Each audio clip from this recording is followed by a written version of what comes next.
What's cracking, everybody? XehrFelrose here, bringing you some Pokemon Go Battle League content. Today's video is going to be going over the Fantasy Cup team that I played with on the Friday stream as the rotation came in. Gained a bunch of elo back with this team. As you can see, I'm down to 2,600. I got to level with y'all for a minute before we get into the team here. I was at 27.99 last Monday. And in 3 days afterwards, Wednesday, I was at 25.10. So this team got most of my elo back, and I'm on my way back up with this team in this cup. But I wanted to share it with you guys because it was an incredibly strong team. And at the beginning of the rotation, I'm like, man, I don't know what to play because I feel like every team I want to use is going to get core broken by something, and I'm going to have a bad time. Kind of, conducive to the thought of, I've just tanked 300 points. What am I going to do? So I was like, after a while, I'm like, you know what? I wanted to play Turtonator. Turtonator last time was the key Pokemon in this meta that allowed me to gain a lot of my points when it was in here in this rotation, like in Great League last time we had a couple seasons ago. The other thing too, Giratina Origin is the new kid on the block. It's one of the best Pokemon in this whole format. And I really wanted to use it. So we threw these two in the back line. And so I took a look at this team and I said, okay, these both are very good against pretty much everything that's not named Flygon. And what can we do to shore up that weakness? Also, we want to make sure we have something as positive matchups into Dragon Breath users, as well as other fairies, mostly Azumarill and Tapu Fini. So to round out the team, we picked an Azumarill on the lead. Now, yes, I know XL Azumarill, Giratina is hard to come by. Fret not Azumarill. It doesn't have to be Max XL. You can use whatever Azumarill you have, or you can use a Tapu Fini. You could also use Whimsicott. Whimsicott is an incredibly good Pokemon in this format, and I feel like if you don't have the Azumarill built, you could use a Whimsicott as well. And Giratina, if you want to, you could sub it out for Flygon. Basically, you just want something that's going to bait out a Azumarill or Tapu Fini or other fairy type, and maybe even, give you some play against other things, right? So Giratina is one of those things. Flygon is another incredibly good save swap. I recognize that this whole format is a bunch of really unique niche Pokemon, but we're going to go with it anyway. So that's kind of my explaining the thought process on the team. Hopefully you're still with me. Let's get into these battles here. In this first game of 2 sets, we did go 12-3 in a stretch and then had a 2-3. We pretty hard counter to round out the final set with this team, but we started off the first 2 sets going 5-5, and I ended up actually deciding to TM away Flamethrower in favor of Dragon Pulse because I kept seeing Turtonators in the back. So on Turtonator, if you want to play it, you can go with basically any 3 of Flamethrower, Dragon Pulse, Flash Cannon. I don't like Overheat because I don't like the self debuff, and Incinerate plus Flamethrower does more than enough fire type damage anyway. So basically, if you wanted to put away Flash Cannon and put on Flamethrower, that would be fine too, because that gives you better play into the Registeels and things, which I didn't see very many of, but there certainly are some out there. But I used Flash Cannon, so I would have some better play against opposing Azumarill and Tapu Fini. Because my lead is Azumarill, I don't really have a strong answer to it, so I wanted to give myself play across the board with it. The important thing here is that if opponents using, if you're safe swapping Giratina, right, you're trying to bait out the Flygon, the Azumarill, the things that really Turtonator doesn't want to deal with. And then afterwards, you're either hoping to flip switch with Giratina, which it can do against almost everything in this meta that's not, there's not even really, as long as it's not Wigglytuff, right? You have a chance. It just depends on the opponent's decisions. But in this game, we saw Turtonator in the lead. So we stayed in with the Azumarill. I was expecting the opponent to swap, and it seems that they may be ABA weak to the Azumarill, which is interesting. Or they just didn't have a better answer other than their own Azumarill in the back. So we're going to go for a bait here. I feel like the opponent staying in with Turtonator they're staying in with their Turtonator regardless. I get to the back-to-back ominous wins here. I don't know if it's going to be enough to knock out. And even if it's not, 1 Incinerate from my Turtonator would do fine here. And my Turtonator ahead on energy is usually really, really good into most things here. And the opponent has the Escavalier in the back. They're hoping for a prayer, and they're not getting one. Turtonator completely farms down in 3 Incinerates, and the opponent concedes. Good game. But that's the power of Turtonator. If you see a Steel type at all, you destroy it. Now, Weezing on the lead here in the next game. I don't know the moveset. The thing is I don't know if they have Brutal Swing. I don't know if they have Sludge. I don't know if they have Overheat, Play Rough. I don't know yet. So we're going to find out. They're going for a move, and the opponent has the Sludge. So now I assume they also have Overheat. They get to 2 Sludges from Pacing. That's, unfortunate for me, but I'm going to have to let this go. The thing is that because that they have that, it means that I'm going to be able to take out the Weezing with either my Turtonator or my Giratina. But they get rocked by a Hydro Pump, and then they have a Registeel in the back, and this is pretty much over here, right? Because we're going to be able to take out this Registeel with either of our 2 Pokemon here. The opponent still has 2 shields, but they're not really going to have a chance to use... I mean, they can use them, but Turtonator just fast moves down. So the game happened so fast, and I was trying to go find the button that I completely forgot about. My Kaboom button is usually right with me when I start these videos, but I have today I have forgotten to find it.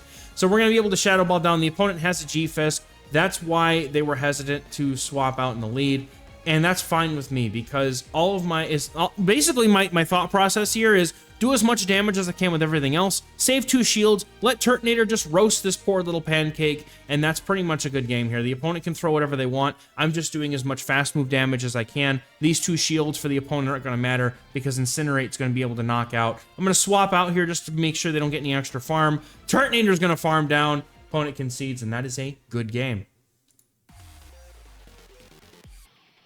Now, pardon me here for just a moment while I look for my button. I'm not going to forget it next time. We get an Azumarill in the lead. What I normally do here is I swap straight to Giratina, which I don't in this game because I was trying to figure out how I wanted to play these out. But if you safe swap into Giratina immediately, you do draw out, you know, if they have a Flygon or something of the sort, and it also allows your Azumarill to possibly get ahead on energy. And most of the time, to be completely honest, the opponents don't swap out of the Azumarill matchup, and they actually end up shielding the Shadow Balls when I throw them. So very often I find that the Azumarill stays in on the Giratina, so I actually have chosen to just start safe swapping in the Giratina and as soon as the game starts. You may see that in the future battles here, but this might be the one game that I decided I was going to try and play this out a bit. But the thing is that, you know, if they have a Flygon in the back or something else that is, you know, strong against Turtonator and Giratina, and Azumarill needs to be around to deal with it, there's a solid chance that I just might not be able to get rid of it now. So now what I'm going to try to do here is I'm going to let this go. I'm going to get the energy head start on my Giratina, and we're going to see what the opponent has in the back here. And they have a Dragonair, right? So I needed to bait this Dragonair out with my Azumarill in order to really make sure that Turtonator wasn't going to have a problem. The thing here is that this Dragon Breath damage rips my Giratina apart, and it's also going to rip my Turtonator apart. So I have to concede, but well played. Getting into the next game, we have the Azumarill lead yet again. Gonna see if I adjust in this game, and I do. This time, we're gonna go straight to Giratina. And when you do straight to Giratina like this, you're gonna throw on 8. Because of the 1 turn it takes for you to swap, that means that you're gonna be able to get your Shadow Ball off on turn 17 after 8 Shadow Claws. That's 1 before their 6th bubble ends, which means you can still get there with good timing. Now, the opponent does come in with a Shadow Flygon, and this is dangerous, but it's a Shadow Flygon. This is, I know that the Dragon Claw does not completely knock me out, gets me very low. A non-Shadow Flygon, which is what most people are running, you can very comfortably live 1 Dragon Claw, and if you have even shields, you can even win the 2, I believe we win the 2s going straight Ominous Wind, but the opponent has shielded the potential Shadow Ball there, and did I even build Shadow Ball? Man, it just happened like 10 seconds ago, and I've already forgotten. So we're going to go for a play rough here. Hopefully the opponent doesn't decide to shield this, and if they do, then that's fine, because then we've gotten both of their shields out of the way. Now, the opponent does decide to double shield the Flygon here. I'm fine to let this go. If I have to, I'll save a shield for Turtonator and start farming down. I'm just putting my faith in my Turtonator at this point in order to make sure that it basically has what it needs to do what it needs to do. So the opponent comes back in with their Azumarill. I'm happy enough that I get to live with the 1 HP that I had to get that move off. And now we're going to come in with our Turtonator. But the thing is their Turtonator is a turn behind, and that means I can get to the Dragon Pulse because they swapped out right away like that. Now, the reason I want to pause for a moment and explain to you why that happened the way it did. So they got a 1-turn swap directly after a charge move because they threw a bubble at me during that charge move that I used. And because their fast move damage was waiting to register on my Pokemon, their turn consumed their swap consumed 1 turn, which meant that when they swapped, my Turtonator was ahead by 1. And now by this, I just get to farm down, and we get to take this game. So well played. Because I know that turns can sometimes be a really confusing mechanic But that's basically how that ended up happening. So Skarmory leads. I will always swap into the Giratina because I know I get to the Shadow Ball before they get to a move. So I'm going to go ahead and throw my Shadow Ball here. The other thing too is that I'm hoping that they swap out, give me an opportunity to flip switch and then put the Turtonator on this thing. But unfortunately for me, the opponent is either weak in the back to Giratina and was refusing to swap, or they have another answer in the back for Azumarill, and they're hoping to be able to use it. I'm going to go for the Ominous Wind here, and hopefully I can get a shield back from the opponent. I'm very happy to keep my Azumarill away from this thing, even though, in essence, Azumarill could handle this thing, even if I had, because I've Hydro Pump, if I had some energy, you know, if they had, you know, come in with a Flygon or something, I could normally do that. Now, normally Skarmory will have Flygon in the back in order to deal with the weakness to Steel that Skarmory has. But this particular opponent doesn't seem to have the Flygon, and so they're going to come in with the Turtonator because that's apparently their best thing against this. Now, I'm going to go ahead and swap out one shy of the Shadow Claw. Later in the game, if I have to, if I'm back up against this Turtonator with my Giratina, I can go for the one Shadow Claw and then get the move up. But the opponent has a Poison Jab Kommo in the back. I respect this Spice a lot, but unfortunately for them, kaboom! We're going to take out... I got to get the button up, dude. We're going to take out the poor Kommo in one shot. They had the Spice pick ready to go, but they were not ready for Giratina with this team at all. Just because Giratina wins in the Sims does not mean that it's going to be able to win in a team effort kind of environment. So good game to the opponent here. Well played. And if you go back and watch the stream from Friday, 4-1 to pick up on the first game here. If you go back and watch the stream from Friday, just watch the first game. You'll see why I hate this game so much sometimes. I was playing this exact team. The opponent had Shadow Dragonite lead, and then they had Goodra in the back, and Steelix in the back. And if you look at this team, my Giratina has nowhere to go against that team. My Azumarill has to beat the whole team, and it couldn't because the Goodra had Hydro Pump, or it had Thunder Punch. So, like, I'm sitting here mauling. But in this next game here, we get the Giratina in here on the safe swap. The opponent going for that Flygon counter swap, just like what we're trying to do here. We're trying to bait out the opponent. Now, they did not seem to have a solid answer, but because now we get the boost, look, we get the Simul KO. And so I want to pause this real quick and kind of go through something, because this is another thing that I've learned over the past few seasons. When you get a Simul KO like this, if you lose lead hard, right, Azumarill into Magnezone, they are probably expecting me to come back in. Like, they're not going to want to match up this Magnezone, my goodness. So they're going to try to come in with the other Pokemon that they have in the back because they're expecting me to come in with my third. And so what I've started to do here was I've started to bring in the lead that they already know exists and let them try to bring in their third. This is what happens to me most of the time. It's not going to happen every time, but I wait till the last second. I just bring in my Azumarill because my opponent is going to say, they know I have the Magnezone, so why would they bring in the Azumarill here? And so that's what happens. I go off of that expectation of they know that I have them, or they know that they have me hard countered, so they're going to save that Magnezone because maybe they're not expecting that I bring in the Azumarill. So if I bring the Azumarill back in here, hopefully this all makes sense. I'm kind of going in circles now. We bring in the Azumarill here. They're not expecting me to, so that's what I do because they're going to bring in their third, trying to hard counter whatever's in the back because they expect me to bring in my unknown thing in order to try and beat their Magnezone, which obviously in this case, I read the mind. This is a 50-50 shot, let's be honest. It doesn't always work that way, but this is how I've started to do it, and so it's worked for me so far. So good game to them. Getting into the next game, everything was kind of laggy in the beginning here, but they have a Ferrothorn, and then they immediately swap in a Goodra, and this is really, really bad for me. I'm already getting hard punished everywhere. Now I'm just, all I can hope for at this point, I can get shield advantage, which we do, thankfully. If I can get to the Shadow Ball here, we are chilling. I'm going to let this go because I'm not really interested in giving up a shield just to get to the move here. Unfortunately, we go down to the Dragon Breaths before I'm able to do anything else here. So I'm going to bring in my Azumarill. I could have waited out my switch timer, but I'm really interested in getting rid of this Goodra with my Azumarill, so I actually opt not to wait out the switch timer because I need to get rid of this thing ASAP. I'm going to go for the play rough right away because they need 14 Dragon Breaths to get to the Thunder Punch, which is going to be a little bit more than they had energy for there. So I'm going to immediately swap in Turtonator, and I'm just going to pray that up a shield, this Turtonator can do things. And now they come in with a Flygon. And this is going to just be a game over here. Their pacing is so ludicrously good with this Flygon, they can just go straight Dragon Claw, and I'm not going to be able to get to 2 Dragon Pulses. If the pacing on Dragon Pulse was 3-2, like Flame Charge, Fly, things like that, like Talonflame, right, Blast Burn, I'd be able to get to the move here, but unfortunately, not only am I not going to win Charge Attack priority, but I'm pretty sure they have 2 Dragon Claws loaded, so I'm just going to let that one go, and I know I've lost, so I'm going to concede. That's a good game.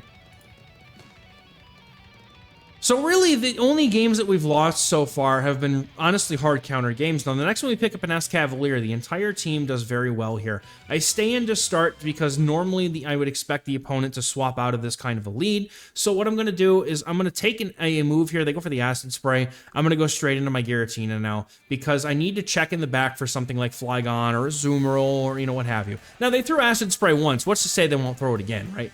No, they go for the Drill Run this time. Good call by the opponent, but we do get the Charge Attack priority tie because we had the 0-turn swap. And so we're going to be able to get their SCAV very low. And now they come in with the Azumarill. And if you're not aware, with the Giratina, and if you get like 1 or 2 Shadow Claws head start, you can just demolish this thing. If they don't have Ice Beam. If they have Play Rough, you can win the 2s, I do believe. Going straight Shadow Ball, maybe if you land the Shadow Ball at some point, they're low enough for you to go for Ominous Wind. So just, play this out as you need to. I'm, however, very not interested in going 2 shields deep into this thing. So I believe, let this go. Because my Azumarill can come in, finish their Azumarill off pretty handily here. The opponent does only have an SCAV, but they make a very nice catch here. I was not expecting them to catch, and I was about to say, like, I'm going to wait the turn, and then I don't. But I know charge it so I can get some extra farm back from this opponent. And honestly, they have a Turtonator in the back. We are looking very good here, as unless they have Flash Cannon, which even a Flash Cannon really doesn't do that much. It does like maybe 20-25% of Azumarill's HP. What I'm going to do here is I'm going to go for 3 bubbles and swap into catch. I get the Incinerate through because we threw on turn 9 and swapped. The opponent's definitely not throwing Dragon Pulse into my Turtonator. They're going to go for whatever Fire or Steel, Flash Cannon, right, whatever they have. Now they're going to go for the Dragon Pulse, but they've been debuffed, so I'm just going to let this go. My Azumarill with a shield does everything I need it to do here, and we're going to be able to see how much this Flash Cannon does. Now, like I said, the Flash Cannon is optional. I just have it to give me a little bit more play against the Turtonator, and it did actually win me some games, but at the same time, Flamethrower would have won me some games, and Dragon Pulse won me some games. So, like, they're all very viable, and you're going to wish you had one or the other. It's just always going to happen that way. But we're going to shield up the first move here from them, and we're just going to go for the Play Rough. As Play Rough would, at this point, be the hardest hitting move left in the game. We're going to Play Rough them down and then Bubble down the Turtonator for a good game. Well played to the opponent.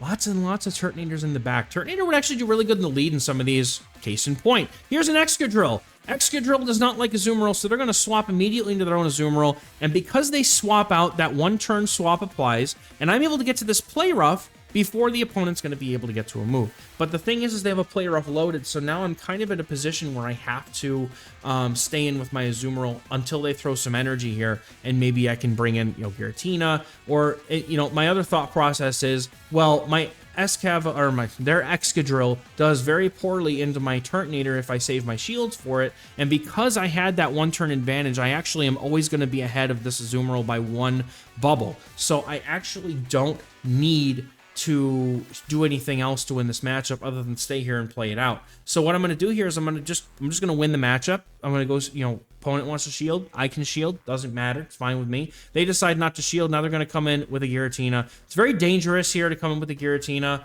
but since I have 2 shields, I'm able to get to the Play Rough. The opponent does not throw a move before I get there, which is a mistake by them. They're going to go for the shield and farm down. I'm going to come in with my Giratina. They are up energy, this could be dangerous.